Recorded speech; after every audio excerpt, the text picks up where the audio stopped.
Hey, what's up everybody? Welcome back. Brandon again. Want to do a quick video to show you these Rogue Mini Monster feet.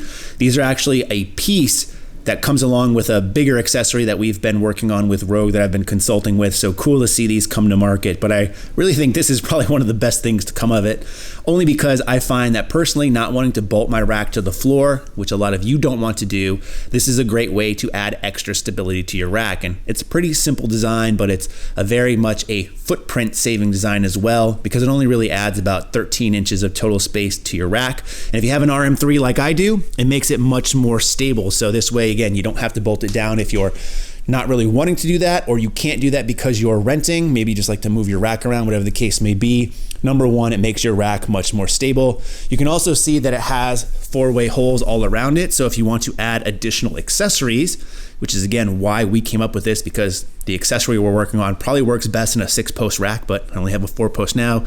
So we needed to come up with something to be able to mount stuff on. This is one of the ways you can do it. And it gives you that added stability, which I think a lot of people are looking for in a small footprint, which is important because if you recall, I have these monster half rack feet that I got when I first purchased this rack, which have worked out phenomenally. However, they take up a very large footprint, as you can tell, probably about the same amount of footprint as if this were a 6-post rack with where the feet go. Now, the great thing about these is that they're supposed to go with a half rack if you're lifting outside of your rack. However, in my case, having an RM3, I don't need to lift outside my rack, nor do I really want to, so they are overkill in terms of how long they are. Now, the trade-off here is if you're going to get those monster mini feet, which I show in the back there, you probably don't want to lift outside of your rack because, again, when you do, I have my cup set up here, you would have spotter arms that would probably come out to about the same length as these particular feet. That way, if you fail on those spotter arms, even in the rear of them, and it's extended out, you still have a brace so the rack would not tip.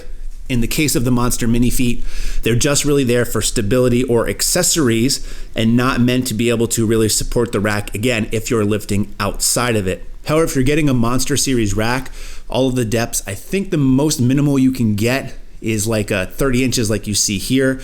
So you shouldn't have a need not to lift outside the rack necessarily. But just take that for what it's worth. You can still probably buy these, but these have always been more of a special request. They haven't been readily available as an orderable item on the website.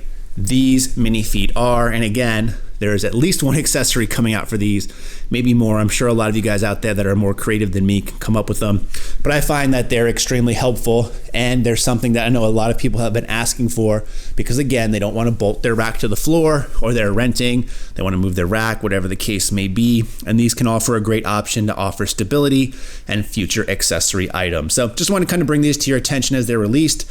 I'm happy about it because it means that the other piece that we've been working on should be out soon, which again, I find very useful. So hopefully you guys will too, but just wanted to bring it to your attention. In the meantime, as always, thanks for watching and stay big.